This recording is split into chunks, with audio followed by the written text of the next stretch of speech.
Hello students, আমি সৃজা। আজকে আবারও তোমাদের জন্য নিয়ে চলে এসেছি আচার্যর এই ক্লাস। আজকের ক্লাসে আমরা আফ্রিকা কবিতার বাকি অংশটি পাঠ করব এবং সেই সঙ্গে বাকি অংশের বিষয়বস্তু তোমাদের সঙ্গে আলোচনা করে নেব। আজকের এই ক্লাস কবিতাটি আরো ভালো করে তোমাদের বুঝতে সাহায্য করবে।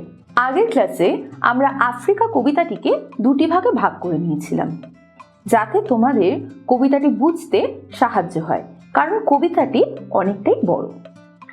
আগের ক্লাসে যে পর্যন্ত আমি আলোচনা করেছিলাম তার মধ্যে মেইন দুটি বিষয় ছিল।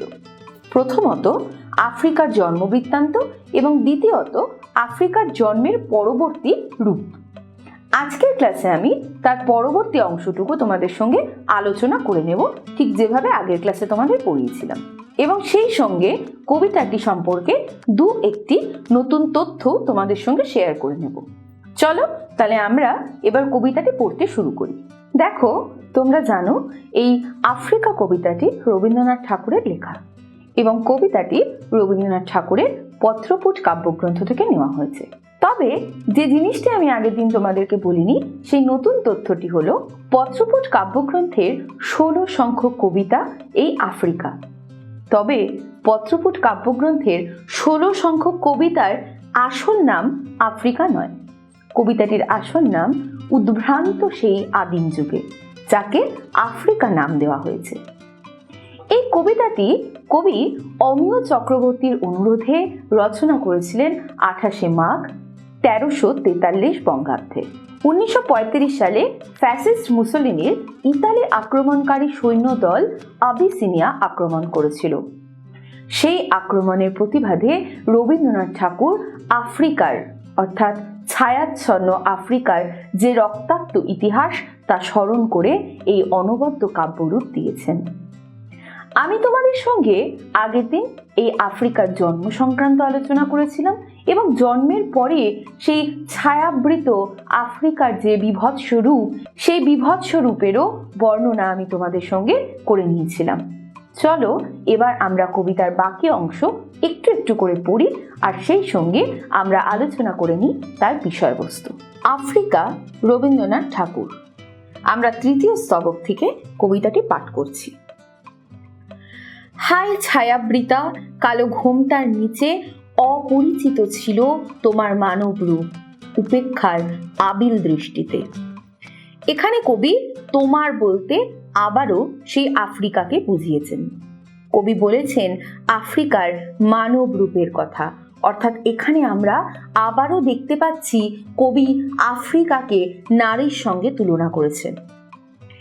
এলো ওরা লোহার হাতকড়ি নিয়ে, নখ যাদের তীক্ষ্ণ তোমার নেকড়ের চেয়ে। অর্থাৎ এখানে এলো ওরা বলতে কবি বুঝিয়েছেন সেই সাম্রাজ্যবাদী ইউরোপীয় শক্তির কথা, যারা এসেছিল আফ্রিকার ইতিহাসকে রক্তাক্ত করতে, লাঞ্ছিত করতে। নখ যাদের তীক্ষ্ণ তোমার নেকড়ের চেয়ে, অর্থাৎ আফ্রিকার সেই ঘন জঙ্গলের যে নেকড়েরা, সেই নেকড়েদের থেকেও যেন হিংস্র এই ঔপনিবেশিক শক্তি। এলো মানুষ ধরার দল, গর্বে যারা অন্ধ তোমার সূর্যহারা অরণ্যের চেয়ে। অর্থাৎ এই মানুষ ধরার দল অর্থাৎ ইউরোপীয় ঔপনিবেশিক বা সাম্রাজ্যবাদী শক্তির কথা বলা হয়েছে।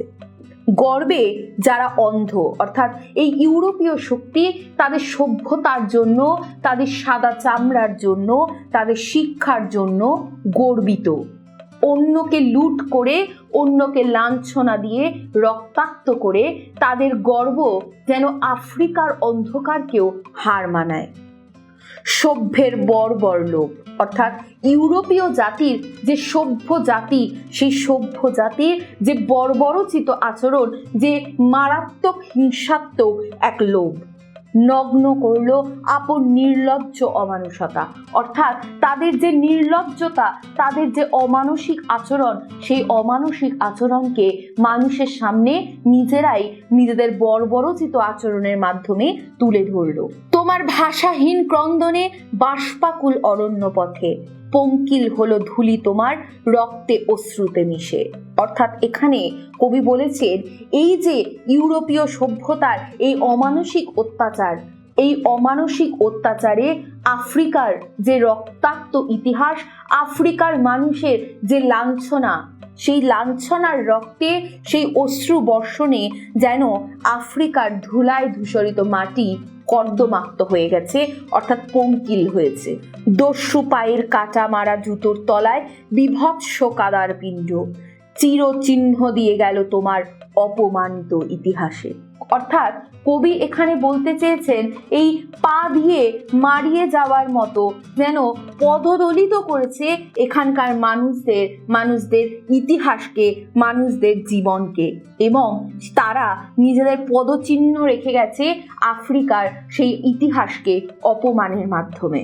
তাহলে আমরা এই তৃতীয় স্তবকে দেখতে পেলাম ইউরোপীয় সভ্য জাতি, অর্থাৎ ইউরোপীয় সাদা চামড়ার মানুষদের যে ঔপনিবেশিক শক্তি, যে মারাত্মক হিংসাত্মক যে সাম্রাজ্যবাদী ক্ষমতা বা সাম্রাজ্যবাদী শক্তি কিংবা লোভ, তা কিভাবে আফ্রিকার ইতিহাসকে হরণ করেছিল, আফ্রিকার ইতিহাসকে রক্তাক্ত করেছিল, কেমন করে নিজেদের অমানবিক বর্বরোচিত আচরণের মাধ্যমে আফ্রিকার ইতিহাসে নিজেদের পদচিহ্ন রেখে গিয়েছে।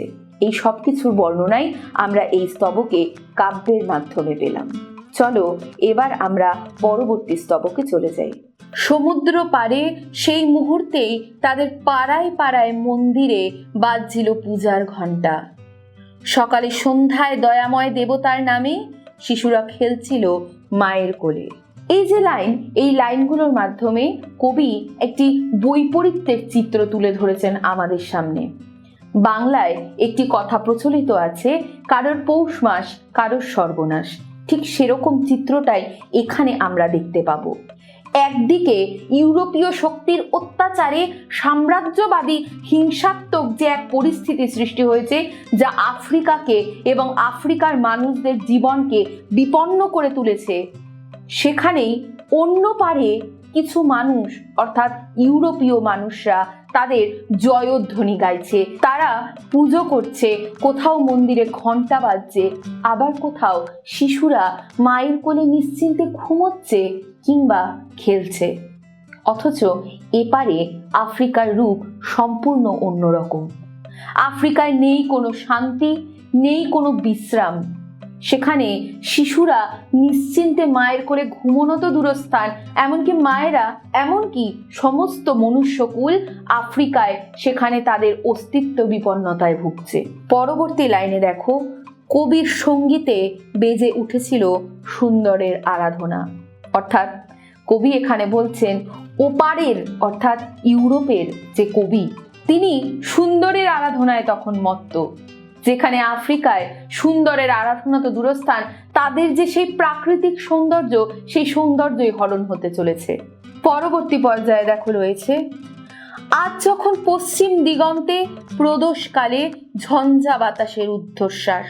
এই প্রদোষকাল কথার অর্থ হলো সন্ধ্যা। সন্ধ্যার এক বাতাবরণ কবি এখানে তুলে ধরেছেন। যখন গুপ্ত গহ্বর থেকে পশুরা বেরিয়ে এলো, অশুভ ধ্বনিতে ঘোষণা করলো দিনের অন্তিমকাল, অর্থাৎ দিন শেষ হয়ে এসেছে, অন্ধকার ঘনিয়ে এসেছে। সেই সময় সমস্ত পশুরা তাদের গুহা থেকে বেরিয়ে আসছে তাদের রাতের খাবারের সন্ধানে। এসো যুগান্তরের কবি, আসন্ন সন্ধ্যার শেষ রশ্মিপাতে। কবি এখানে এমন একজন মানুষ তথা কবির অপেক্ষায় রয়েছেন যিনি যুগান্তরের কবি, অর্থাৎ যিনি এক যুগ থেকে আরেক যুগে পদার্পণে মানুষকে সহায়তা করবেন। অর্থাৎ যেখানে এই কবি এই হিংসাত্মক, এই ভয়ানক পরিস্থিতি থেকে মানুষকে পদার্পণ করাবে এক সুন্দর জগতে বা এক সুন্দর সময়ে। দাঁড়াও ওই মানহারা মানবীর দ্বারে, বলো ক্ষমা করো। এই মানহারা মানবী বলতে কবি এখানে আফ্রিকার কথা বলেছেন। কবি, সেই কবিকে রবীন্দ্রনাথ ঠাকুর অনুরোধ করেছেন সেই মানহারা অপমানিত মানবী, অর্থাৎ আফ্রিকার দ্বারে গিয়ে, দরজায় গিয়ে দাঁড়াতে এবং ক্ষমা করো বলে ক্ষমা প্রার্থনা করতে। হিংস্র প্রলাপের মধ্যে সেই হোক তোমার সভ্যতার শেষ পুণ্যবাণী। তিনি বলেছেন এই হিংস্র যে প্রলাপ, অর্থাৎ যে হিংস্র অসংলগ্ন যে পরিস্থিতি সৃষ্টি হয়েছে, সেই পরিস্থিতি শেষ হবে এই ক্ষমা করো এই পুণ্যবাণীর মাধ্যমে। কবির এমনই আকুতি যুগান্তরের কবির কাছে। তাহলে আমরা আজকে আফ্রিকা কবিতাটি শেষ পর্যন্ত পড়লাম। আমরা প্রথমে জেনে নিয়েছিলাম আফ্রিকার জন্মবৃত্তান্ত, তারপর আমরা জেনে নিয়েছিলাম আফ্রিকার বিভৎস রূপ, এরপর ইউরোপীয় শক্তির আফ্রিকার প্রতি বা আফ্রিকার ওপর যে অন্যায় অত্যাচার বা যে লোভদৃষ্টি নিক্ষেপ তার সম্পর্কও পড়লাম, এবং শেষ পর্যায়ে কবি তার আকুতি এখানে তুলে ধরেছেন সেই যুগান্তরের কবির কাছে আফ্রিকাকে, অর্থাৎ মানহারা আফ্রিকাকে তার মান ফিরিয়ে দেবার জন্য যদি ক্ষমা করো এই পুণ্যবাণীর মাধ্যমে আফ্রিকার কাছে ক্ষমা প্রার্থনা করে যদি সেই সৌন্দর্যকে, সেই মানকে আবার ফিরিয়ে আনা যায়। এই আকুতির মধ্য দিয়েই আফ্রিকা কবিতাটির সমাপ্তি। তাহলে আজকে আমরা আফ্রিকা কবিতা সম্পর্কে একটি নতুন তথ্য জেনে নিলাম, সেই সঙ্গে আমরা আফ্রিকা কবিতার বাকি অংশটুকু নিয়েও তোমাদের সঙ্গে আলোচনা করে নিলাম। আজকে আমি আমার ক্লাস এখানেই শেষ করছি। খুব তাড়াতাড়ি আবার তোমাদের জন্য নিয়ে চলে আসব আচার্যর আরও একটি ক্লাস। সেই ক্লাসে আমরা আফ্রিকা থেকে সম্ভাব্য প্রশ্ন এবং তার কিছু গুরুত্বপূর্ণ উত্তর জেনে নেব। ততক্ষণ পর্যন্ত তোমরা পড়তে থাকো, জানতে থাকো।